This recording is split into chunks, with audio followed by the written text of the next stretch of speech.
Good morning, everybody. My name is Greg Burgess. I'm one of the partners in the employment team at DMH Stallard. Welcome to our first webinar of 2023. Today, you're going to hear from myself and from Will Walsh, who's another one of the partners in the employment team. Morning, Will. Morning. So we're just going to give you 15-20 seconds to let people into the webinar. We are going to get cracking pretty quickly because we've got a lot to get through. So just give it another 20 seconds and then we'll get started.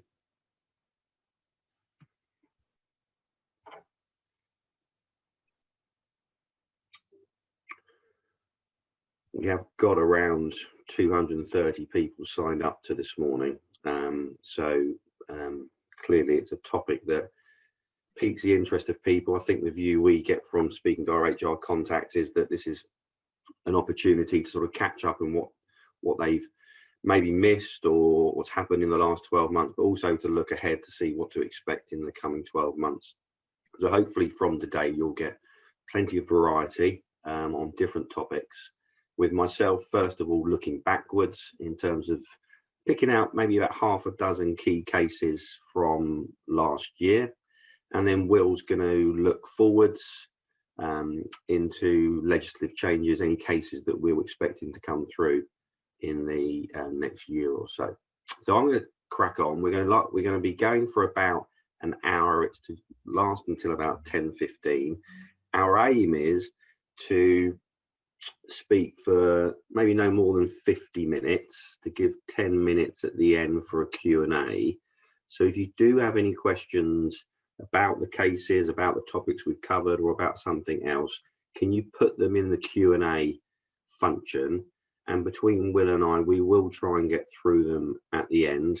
And if we don't get through them, then please do contact either myself, Will, or any one of the members of the team, and we will get back to you in relation to any questions you may have. If you have any technical problems, if you can put those in the chat function, and our team behind the scenes will do their best to help you with any technical problems you may have.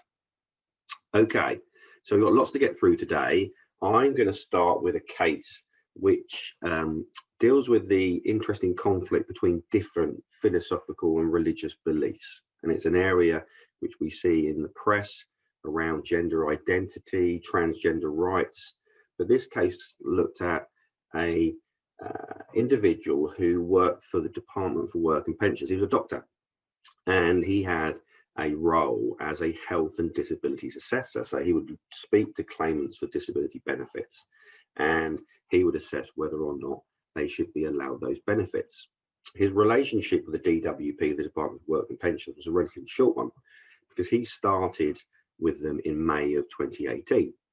And within the first few days, he went to an induction, and one of his other assessors who had just joined asked the person leading the induction session what their approach should be for someone who was transgender, someone who was applying for disability related benefits, but who was transgender.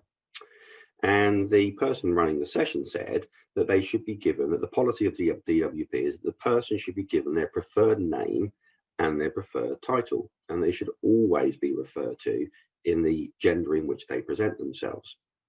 Now, Dr.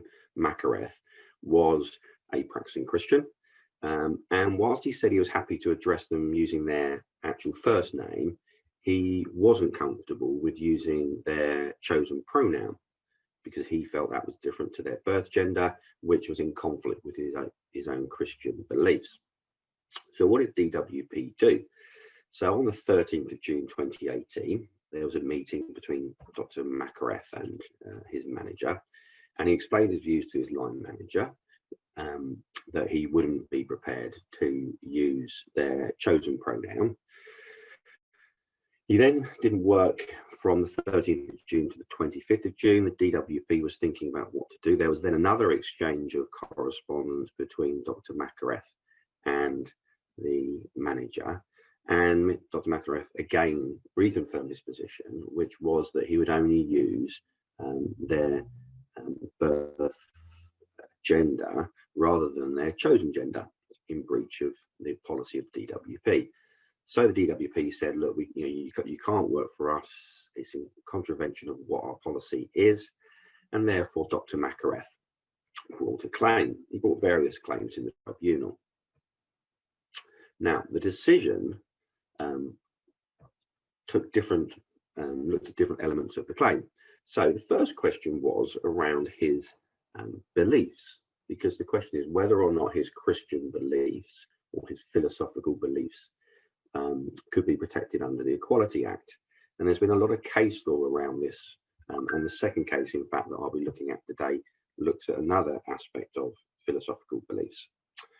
So the tribunal said, first of all, that his beliefs were capable of protection under the Equality Act, even though his beliefs might offend many people in a democratic society, they were still capable of protection.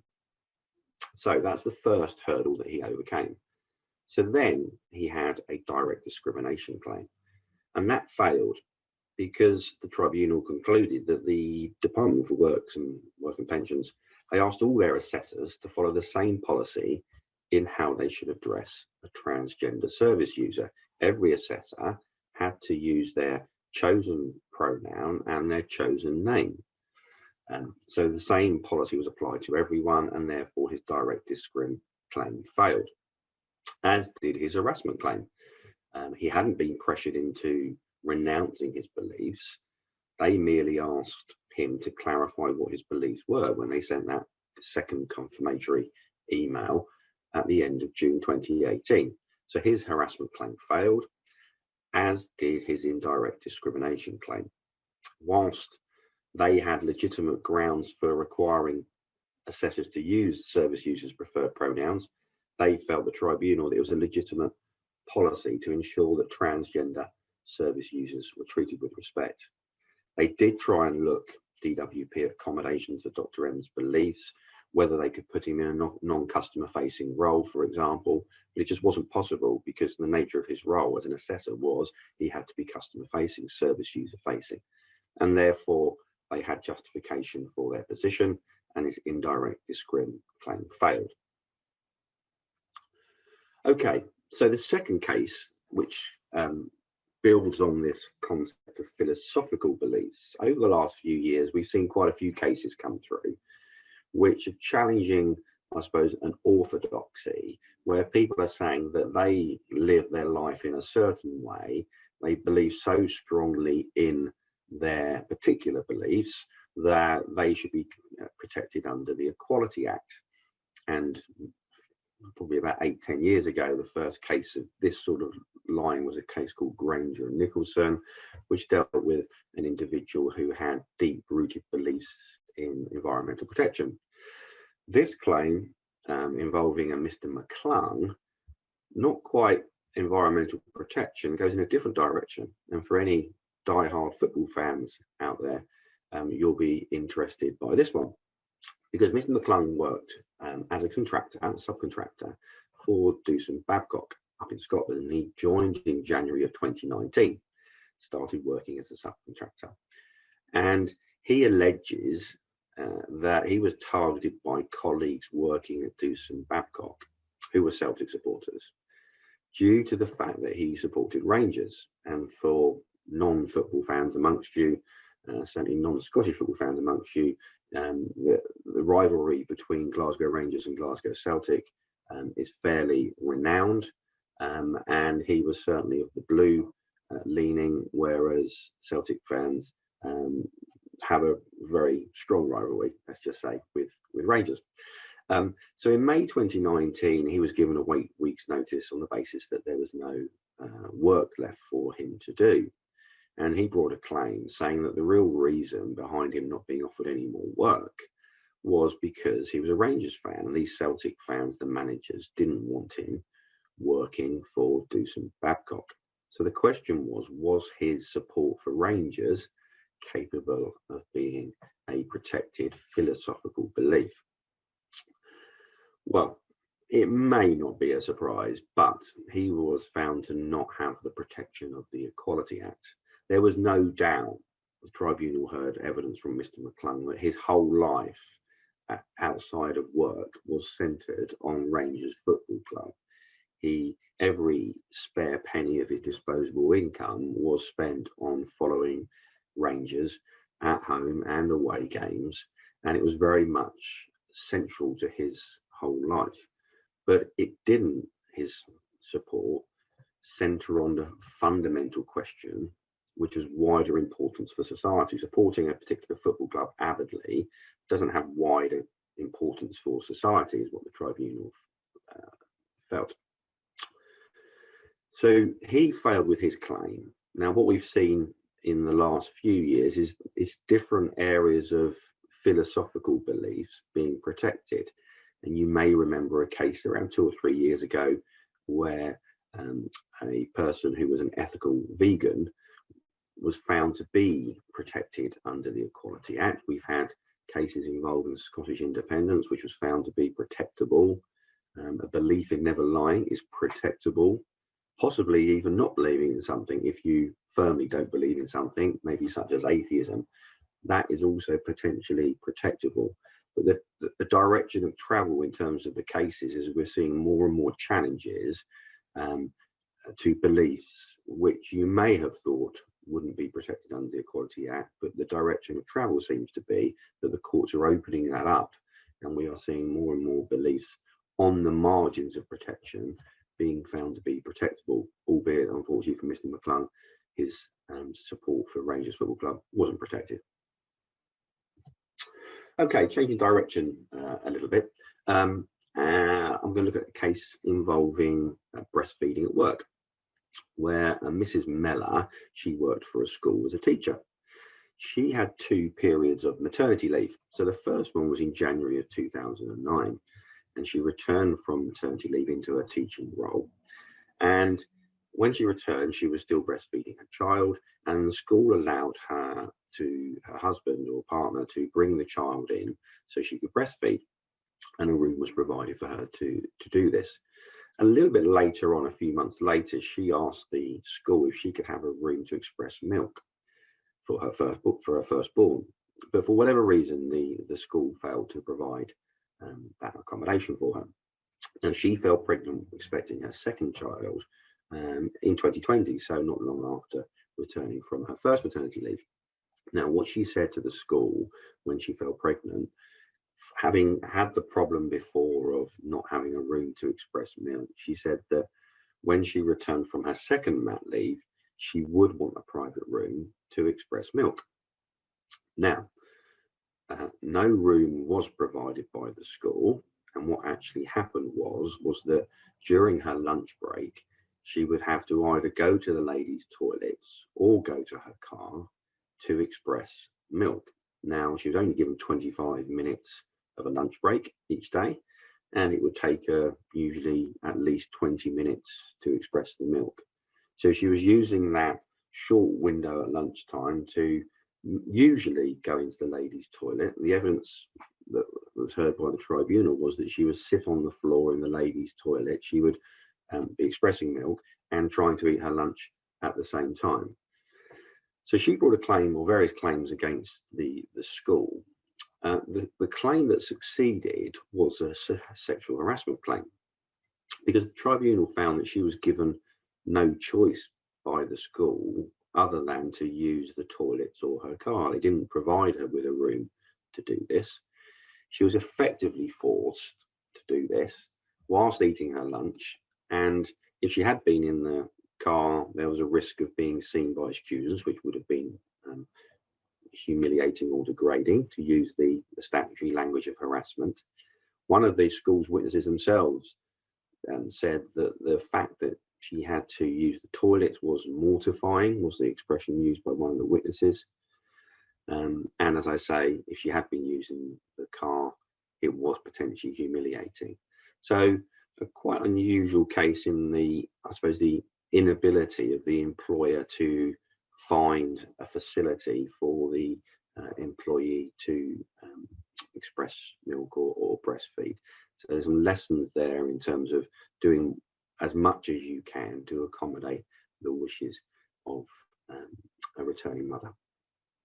Okay, so going in another direction altogether. I've picked this case out just because it's quite unusual in that we've got a case here involving, well, it's unusual in as much as the outcome was unusual, but the actual facts and perhaps you might think are not unusual because it involves CV fraud, people that lie on their CV. Now, this is a fairly stark example where a Mr. Andrews applied for a role in 2004 as a chief exec of St Margaret's Hospice. This is a hospice down in Devon, and the job description for the role said that it was essential to have a first degree and having an MBA was desirable. So Mr. Andrews sent in his CV saying that he'd got a Bachelor of Arts and an MPhil from Bristol University, that he had an MBA, and he had a broad range of management experience. He was offered the role by the employer. He interviewed well, and unfortunately, the employer didn't carry out any due diligence over the claims on his CV about his qualifications, because the truth was that it was an entire fabrication that he had these qualifications at all. I think he had been a builder in the past and he had done other jobs, but nothing that would give him the sort of level of experience that they were hoping for in this role. But as it transpired, between 2004 and for at least 10 years, he did take up the role as CEO of the hospice, and he did a perfectly good job. There's no questions about his performance, so much so that in fact he actually was appointed as chair, I think, of the Cornwall NHS Trust, so looking at all the hospitals in Cornwall. So he was appointed to 2 other roles as well as his CEO role of the hospice. But in 2015, I'm not sure quite how, but it was found out that his CV was entirely fabricated and he didn't have this management experience. So the unusual next step in this case was that the police got involved, and he was actually charged in the end with obtaining a financial advantage by deception. So he deceived the hospice into giving him this role. It gave him a financial advantage, i.e. a salary of well over £100,000 a year, and that was a criminal act. And he was convicted, and he was sentenced to 2 years in prison, and he was ordered to repay around £100,000. In fact, the repayment could have been more. This case went to the Supreme Court on various technical points, but the upshot of it was that he had lied on his CV. He gained that advantage by earning a substantial salary which he wasn't qualified necessarily to earn, and therefore it was a criminal act. Now, I'm not saying for a second that if you have someone who you think has told an untruth on their CV, you should be rushing to the police. It just does show you that these things can be quite serious in these sorts of, hopefully, quite extreme examples. Okay, just a quick update on one area of trade union law that was changed last year. There's lots of discussion at the moment, as you would have seen in the press, about the government updating and changing trade union law. The one area that was changed in July of last year was around the ability for agencies, temp agencies, to provide temps to employers during a strike. And for many years it was the law that it was unlawful for an agency to provide temps. Well, one thing that changed last year was that that law was repealed, and it is now lawful for temp agencies to send temps into employers who are facing strike action. And given what's happening today, of course, that's very much a relevant consideration, if you like. There are challenges which are going through the courts from the unions. There will be challenges in relation to the further changes to the law that are being talked about at the moment. But at the moment, the law as such is that particular point about temporary agencies is one that has been changed.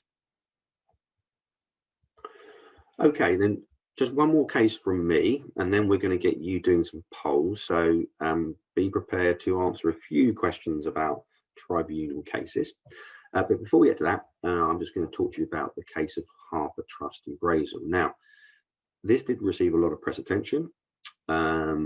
It could have an impact on a lot of employers who have casual workers.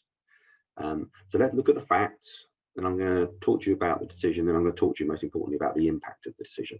Okay, so the facts of these, Mrs. Brazel, she was a visiting music teacher at the Harper Trust, and she worked on a permanent contract on a 0 hours basis, only in term time. So she would be called into the trust, say, come in and teach 3 hours of music one week, and then the next week she'd have no hours, and the next week she'd have more hours, and so on. She didn't work in the school holidays, it was just term time.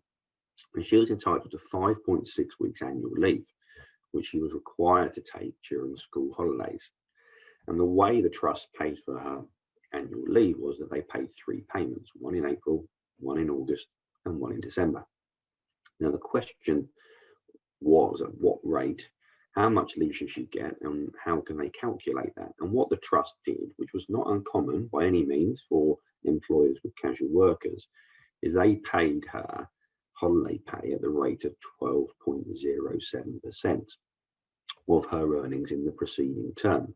And that's derived from the calculation used, 5.6 weeks being 12.07% of 46.4 weeks, so 52 weeks minus the weekend, and the 5.6 weeks gets you to 46.4 weeks. So the 12.07% way of calculating for casual workers is widely used. And the question was that a lawful way of calculating holiday pay? And this went all the way through the court system. So at first instance in the tribunal, the claim was rejected. The tribunal found that part-year workers should have their entitlement prorated to ensure that full-time employees are not treated less favourably. And it went to the EAT, and then it went to the Court of Appeal and to the Supreme Court, and the Supreme Court upheld the Court of Appeal's decision that there's no need to prorate.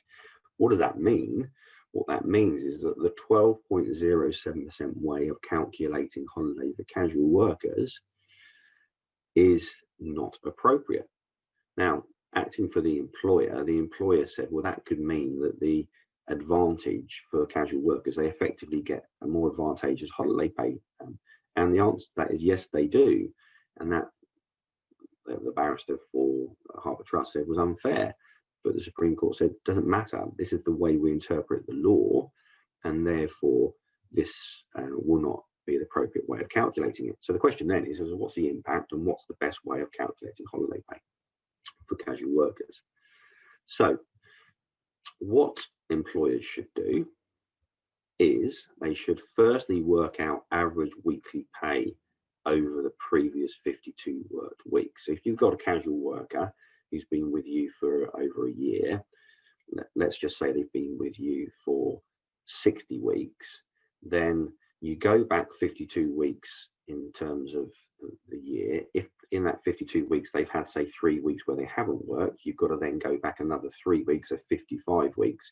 You've got to work out their average earnings over 52 worked weeks. Okay. If they haven't been with you for a full year, so let's just say they're a seasonal worker working between, say, April and September, you look at what's their average pay during the weeks that they've worked during the period from April to September.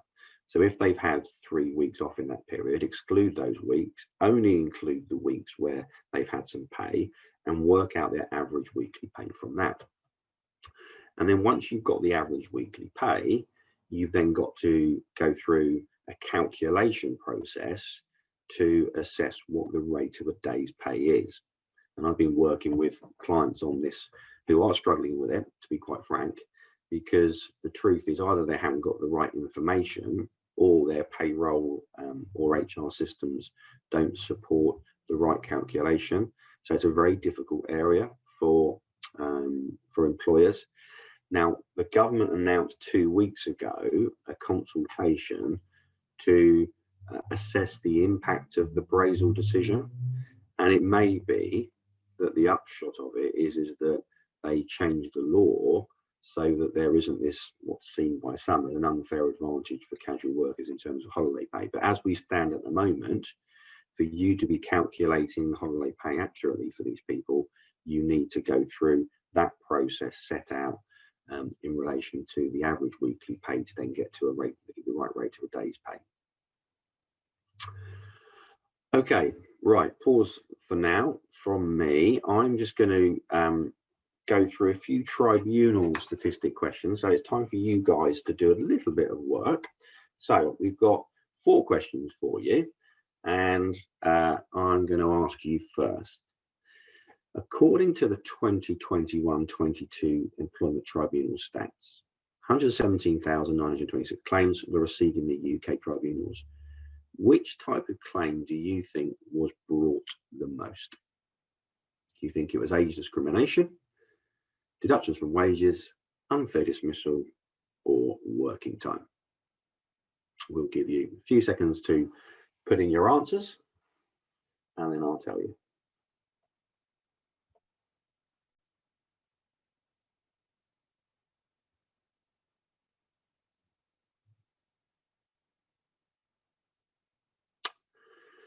Okay, 73% of you went for unfair dismissal, and those 73% of you were right, I'm pleased to say. So of those 117,000 claims, 23,904 were for unfair dismissal.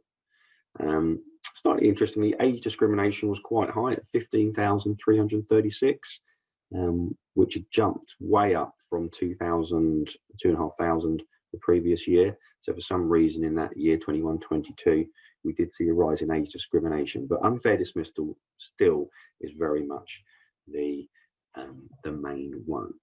Now, second question. Here we go.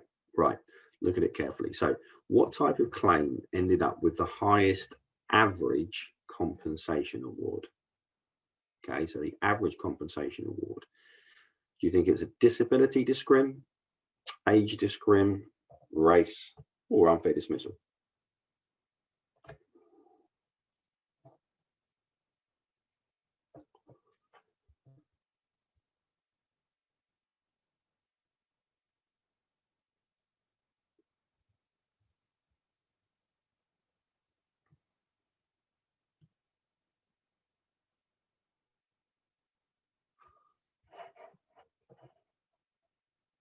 Okay, so we've got 58% going for disability.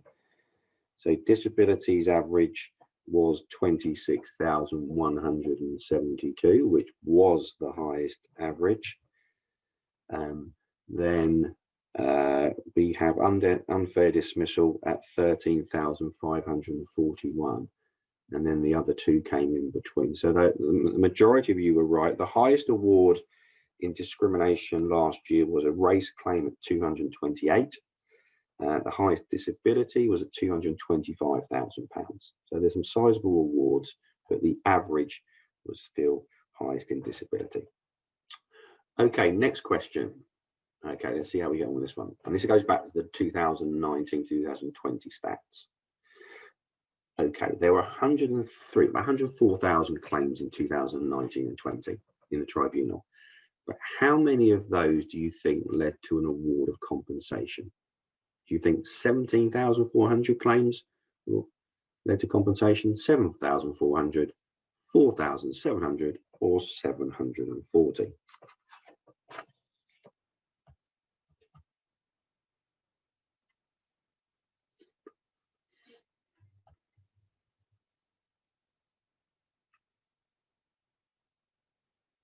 I'm going to be intrigued by the answers to this.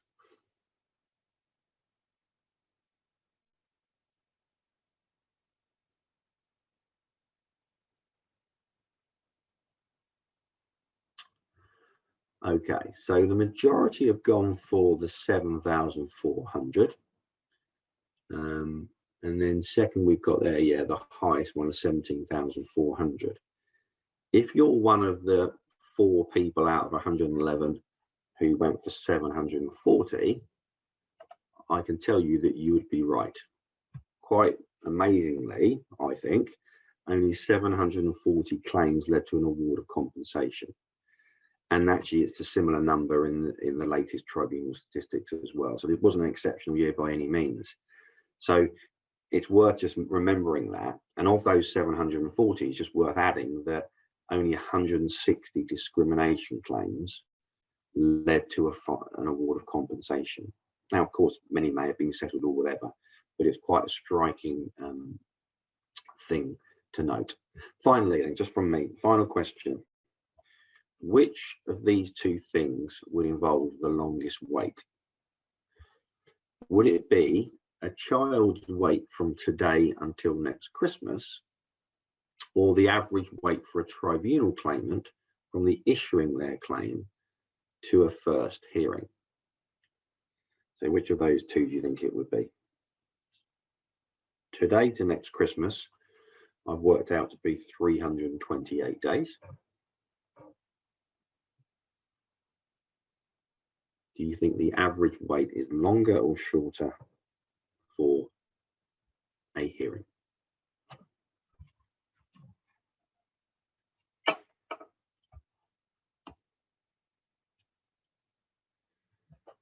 I sort of teed it up for you there, but you're right. Well, 100 of you out of the 113 are right, because although it's very close, in fact, so it's 328 days for the wait to Christmas. 335 days is the average wait from issuing your claim to getting a hearing date. And just finally from me, just to sort of give a flavour for where we are in terms of tribunal claims.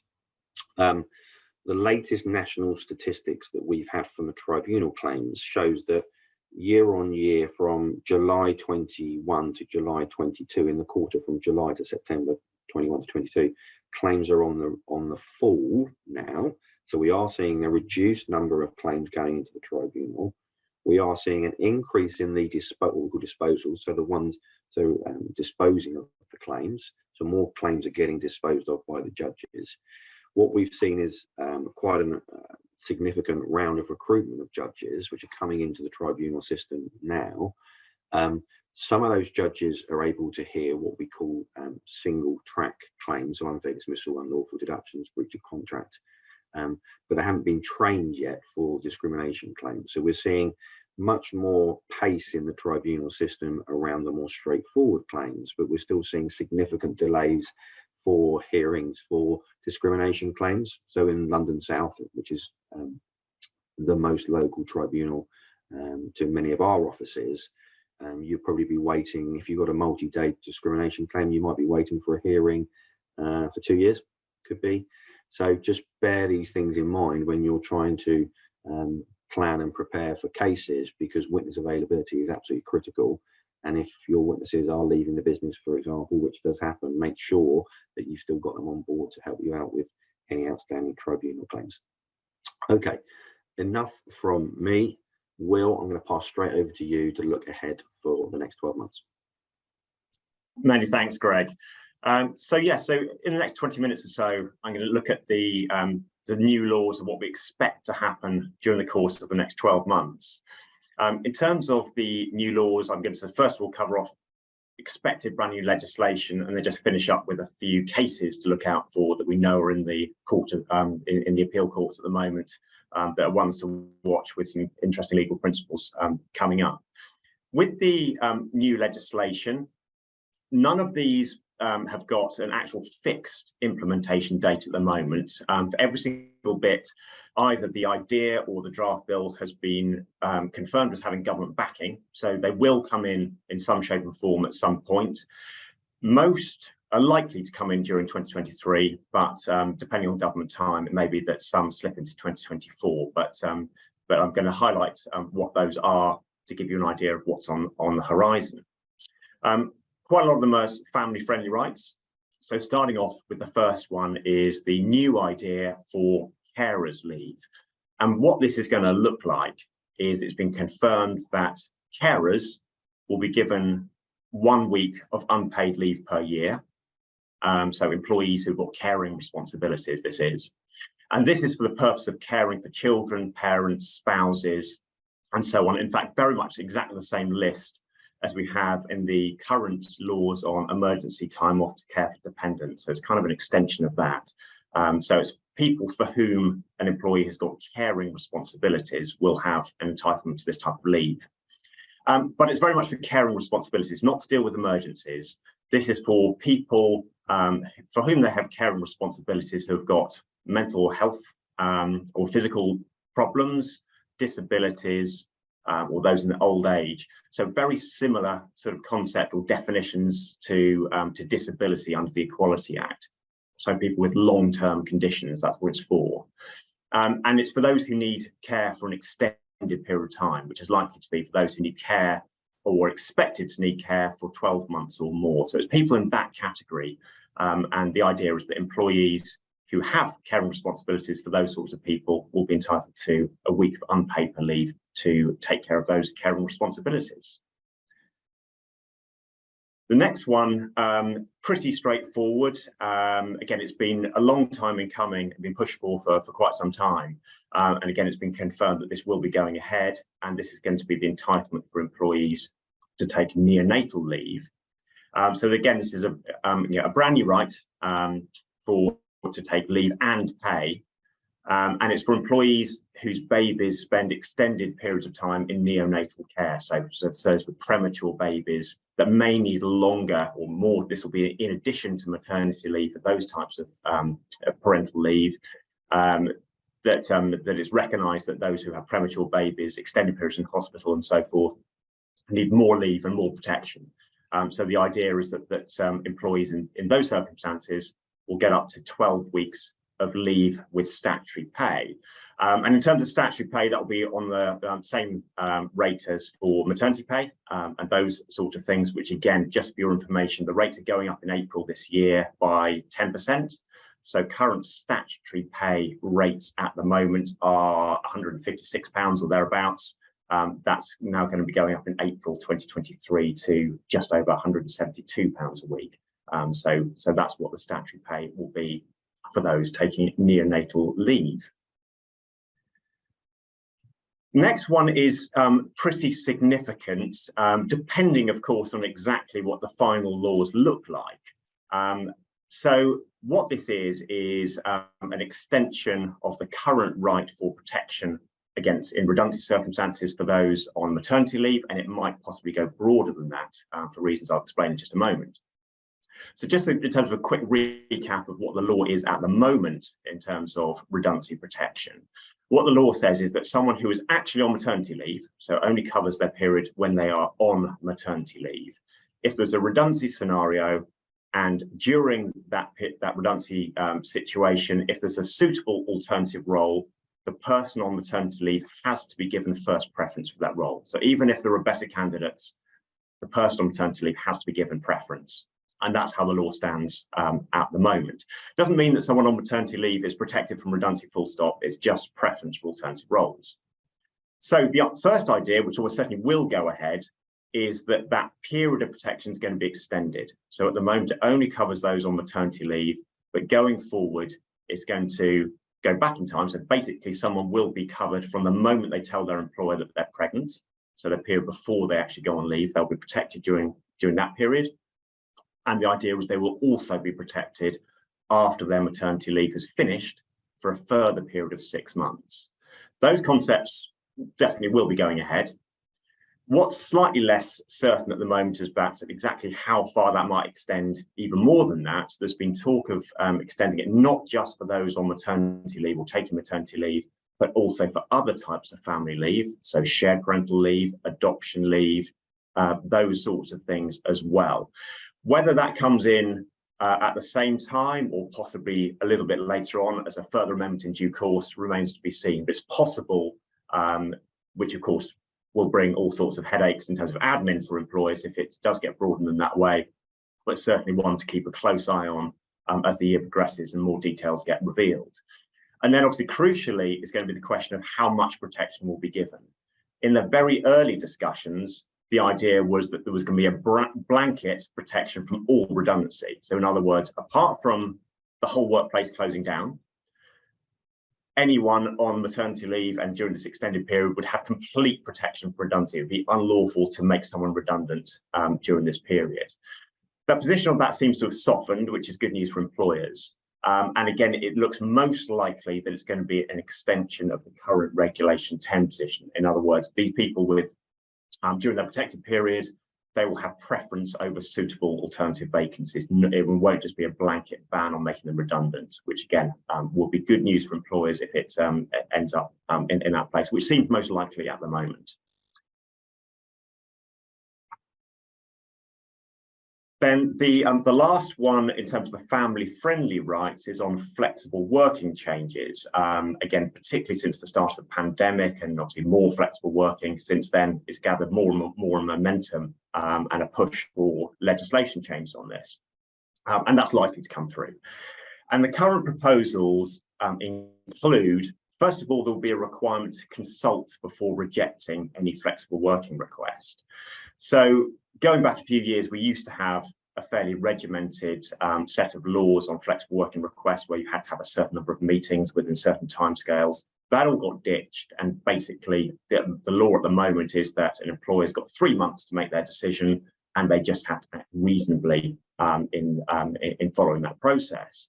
There's no strict legal requirement to have a meeting at all about it, although it is very much good practice to do so.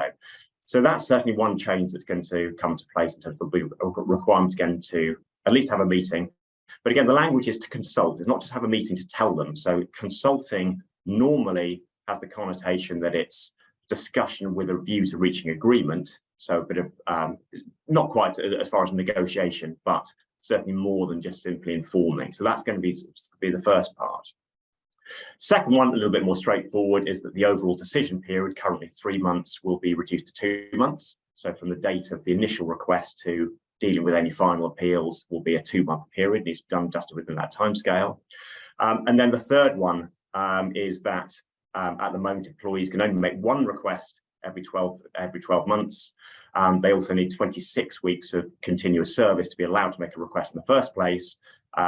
And the proposals at the moment is that it will be 2 requests per year. There was at one time thought about making it unlimited, but that seems unlikely now. It's going to be 2 requests per year.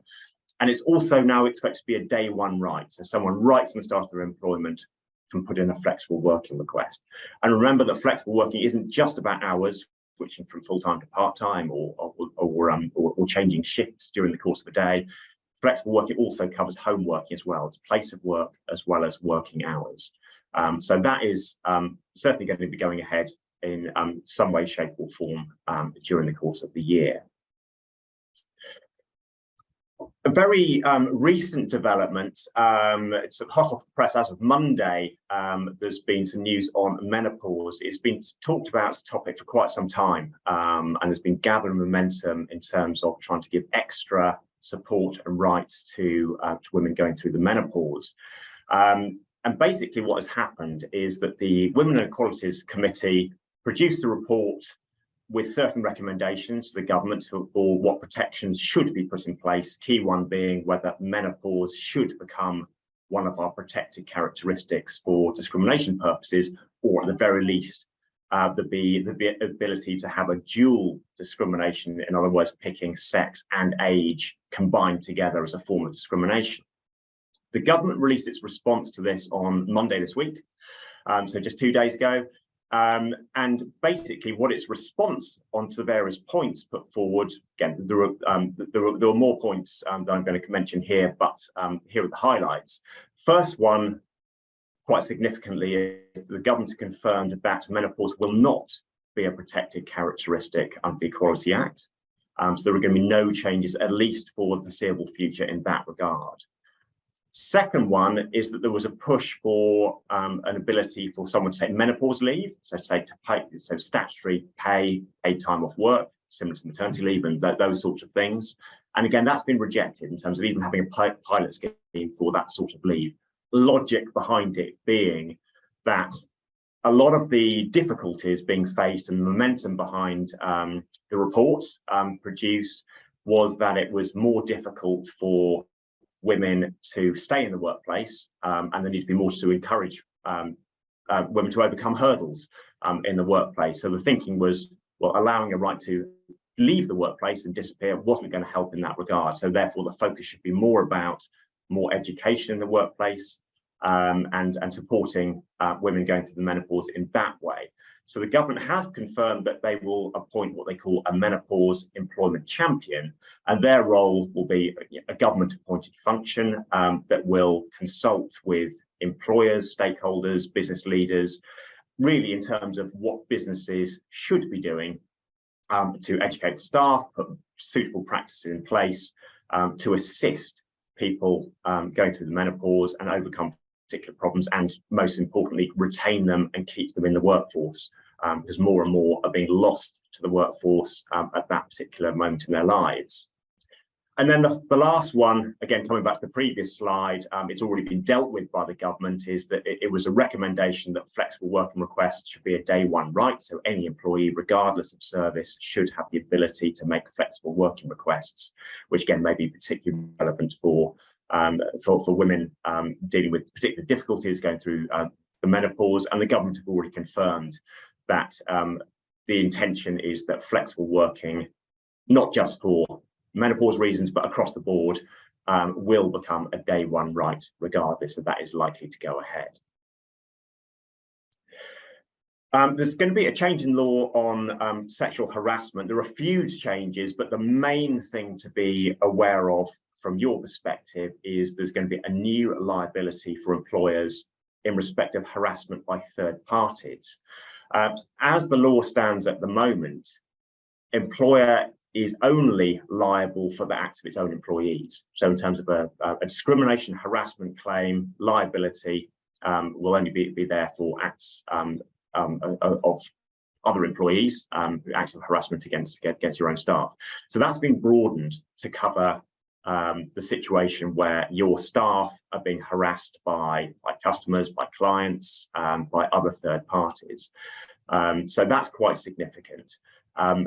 There is going to be still the same safeguards for employers in terms of you having a defence if you can show you've taken all reasonable steps to put protections in place. So of course, if a random third party happened to subject one of your employees to harassment that was entirely outside of your control, there won't be liability there. But again, there will be that obligation to consider the risk to your employees of being subjected to harassment by others and put suitable measures in place to prevent that from happening to avoid liability. Other points on sexual harassment is they've talked about the possibility of extending the normal employment tribunal time to bring a claim from 3 months to 6 months, and possibly that might even be extended for other types of Equality Act claims as well. So discrimination claims possibly might have a 6-month window for claims to be brought, but we'll see if that particular proposal comes through. And then the last one in terms of legislation changes is, again, we seem to end up mentioning Brexit most years, and again, it's on the radar again, because basically the default provisions under the transition laws are that all UK law that's derived from EU legislation, so we've got all sorts of regulations that are basically implementing EU law. The default position is all of those expire on 31st of December this year. So unless the government does something, they all fall away. So those laws just disappear altogether. However, the government can keep those laws in place, or they can amend them rather than change them slightly. So basically, the government got to make a decision on these various laws by the end of the year about what they're going to do in terms of whether they're going to preserve, revoke, or amend those different laws. Of course, there's a fourth possibility that the government will pass new legislation that just knocks the deadline back a little further. That's very much possible, at least in terms of whole-scale changes. However, it's certainly worth keeping a close watch on these things, because there are some quite significant regulations in UK law that come directly from EU legislation, key highlights being the working time regulations. Greg has already mentioned the possible change to the regulations being consulted on by the government at the moment, following the Brazel case. And consultation at the moment on that one is whether the reference period should be changed to look at purely an average over the last 12 months. So rather than looking at the 52 weeks in which the worker actually worked, it would be a straightforward, we will look at the 1 year period, taking weeks that they worked and didn't work, and whether that's a fairer average to work out holiday pay. So that's something being consulted on at the moment. I believe the consultation is due to end in around about March. Results will get released normally a little bit later. So in the first half of this year, we should have a pretty decent idea about potential changes to working time regulations. There's also agency workers regulations, fixed term worker regulations. And again, one that's never popular with employers, the 2P regulations, again, comes directly from EU law. So there's a possibility that there will be changes there. And the one that's probably likely to be pushed for hardest by businesses will be the ability to harmonise employment terms after a 2P transfer. It's always been a headache where you inherit a workforce, and at the moment, you're generally speaking not permitted to put them on the same terms as your current staff. It may well be that we see a softening of that approach as the government get the ability to make those changes after 31st of December to allow more flexibility to change employment terms following 2P transfer. So just to finish up, I'm going to highlight 3 cases to look out for that potentially have an impact on laws going forward. So the first one, again, is really one just to highlight something that wouldn't even cross most people's minds, but it's potentially quite significant depending on the final outcome of the Court of Appeal hearing this year. And this is the case of Fenton against Outform. And basically what happened is that it started off by Mr. Fenton resigning. In his contract, he had a 9-month notice period. He was a senior employee and he gave his full nine-month notice, expecting, as far as he was concerned, to work out that full 9-month period. What his employer did is that they decided that he would be too disruptive in the workforce, weren't comfortable with him having continued access to confidential information and all of those sorts of things during that full nine-month period. So they had a right in his employment contract to terminate early and pay him in lieu of notice. So we're saying, leave straight away and we'll just pay you for the balance of your 9-month notice period. So it was all allowed under the contract and that's what they did. However, Mr. Fenton then claimed unfair dismissal, and the key point was, has he now become dismissed by the employer? So his position was, well, I resigned and I was planning to leave in 9 months' time. The employer, in the meantime, has made a decision. Yes, it's allowed to do so under my contract, but nevertheless, it was the employer's decision to bring my termination date forward. And therefore, effectively, my employment ending on that particular day came about by the employer's decision, not mine, which therefore I say, Mr. Fenton says, turns it into a dismissal, which then potentially gives him unfair dismissal rights because due process hadn't been followed and all the rest. So it was a very interesting question. So far, up to the EAT point, the decision has gone in favour of the company. That it's been decided that no, the reason for dismissal was still his resignation, but it was also recognised that it was a very, very finely balanced point. So there is a chance, at least, that an opposite decision will be made by the higher court, the Court of Appeal this year. So again, if it were to go that way, something to be really careful about. If in circumstance where you've got an employee that's resigned, you want them to go early, just be careful about potential processes and pitfalls that might be lurking in the background to make sure you put that into effect correctly. It doesn't mean you can't do it, but it's more in terms of sort of how you go about it, just in case that changes. So something to be mindful of going forward. Second case is Chief Constable of Police Services Northern Ireland against Agnew. And this was to do with holiday pay.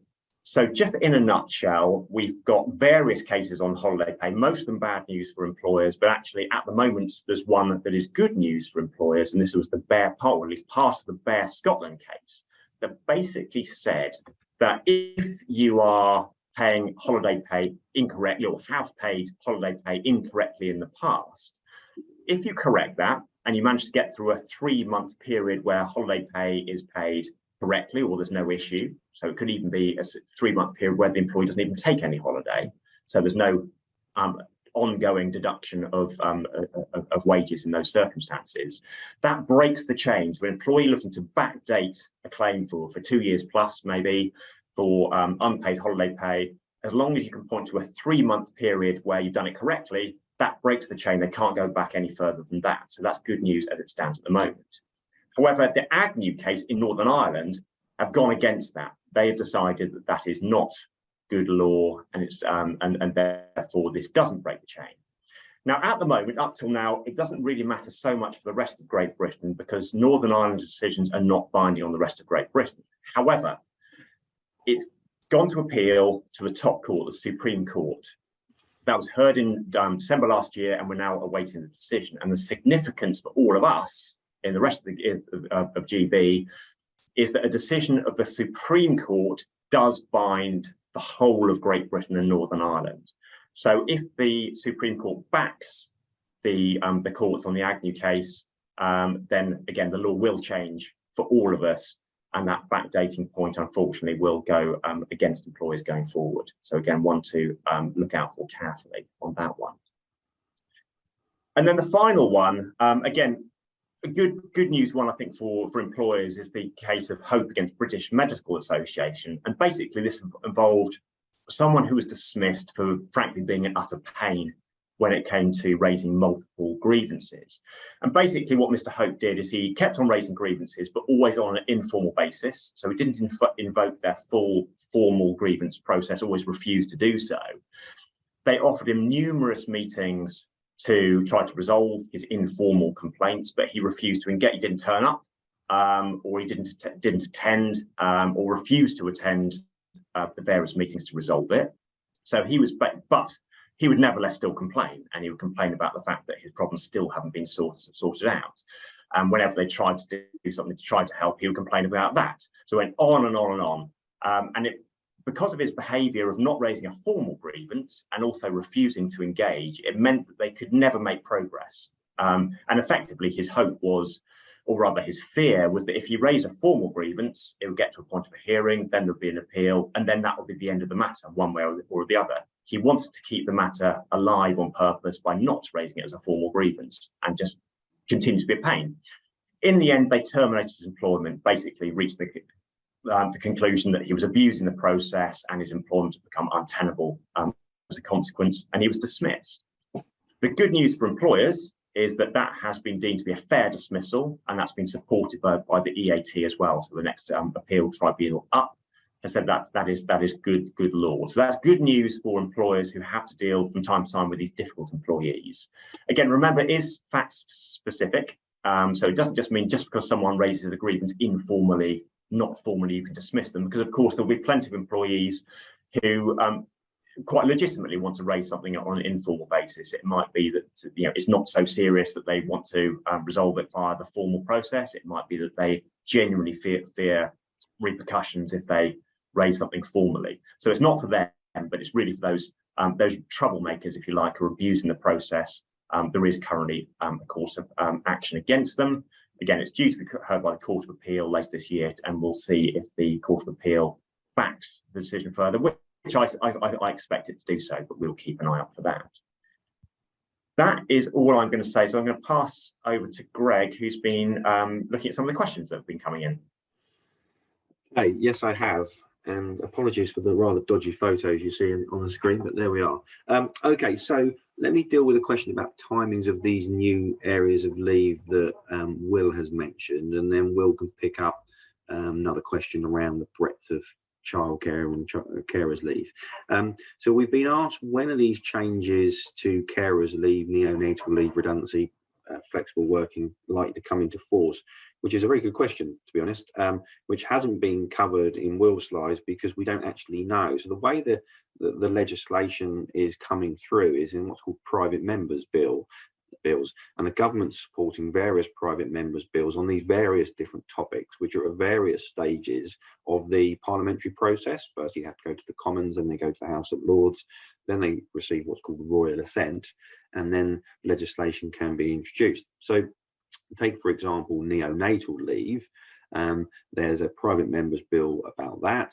That is going through that process. The government has said that once it gets royal assent, which I'm guessing will take a few months, there'll then be a period of maybe around 18 months while the government gets everything ready before the actual law is introduced. So we won't really see that for another, probably another 2 years, I would guess. In relation to flexible working, there is a private members bill which proposes changes to flexible working, but interestingly, although the headlines in the press around the new extended right being a day one right, the private members bill itself doesn't include that day one right. So if the private members bill was introduced as law, it wouldn't have the day one right. So the question for the government then is, well, what are you going to do about this day one right that's being in the press? All the government said so far is that they will introduce that right when parliamentary time allows, which is their way of saying, well, when we get round to it. So the answer to the question depends on the different type of leave or change that's being made through these various pieces of legislation. Many of them will take many months, and some of them will take more than that. So I would envisage that when we are sitting here this time next year running a seminar looking ahead to 2024, we could hopefully be talking about implementation dates for some of these things, but it may well be that they haven't yet got implementation dates even 12 months ahead. So, you know, it is a watch this space, but the space is quite a long and protracted one, unfortunately. Will, there was a question about childcare and carers leave for children. Do you want to pick that one up?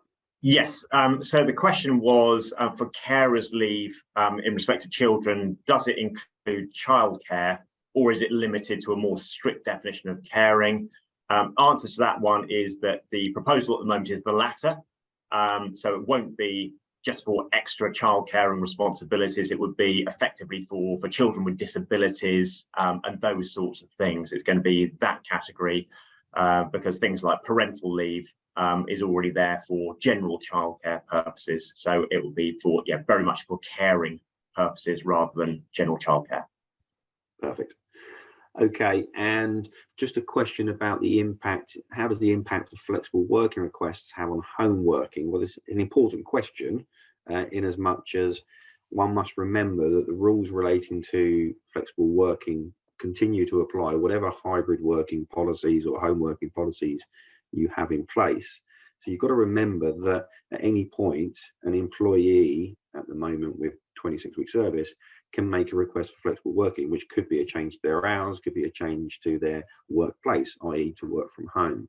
So the proposed changes in relation to it being a day one right whenever they come into force will be relevant. Don't forget that flexible working requests can be made at any stage, and yes, they can request home working, or they can, if you're insisting that they work in the office. You still have to consider those requests. There is still a statutory process of meetings and responses, and you still have to rely on one of those categories under the flexible working rules, such as impact on performance, burden of additional costs, those sorts of things. You still need to be prepared to consider them in that way. So nothing's changed as far as that's concerned. Okay, we've picked up most of the questions. If you've asked a question and we haven't answered it, please feel free to contact Will or I, or normal DMH contact. We're just over the hours. I think we've done pretty well. I think we will draw it to a close there. This is the first webinar of the year, and we are building our program for the current year, which will be a mixture probably of in-person and online webinars and seminars. If you have a preference as between the two or mixture of both, please let us know, because we are very much trying to build it based around what you want from these sessions. For some people, webinar is convenient, and for others, they might get more benefit from a networking environment of an in-person seminar. So do feed back any comments you have. But for now, our next one is probably going to be in around March or April. We haven't picked a topic yet. Look out for your invites. Thank you, everyone, for joining us today. And on behalf of Will, myself, and the rest of the team, we'll catch up with you soon. Thanks very much indeed.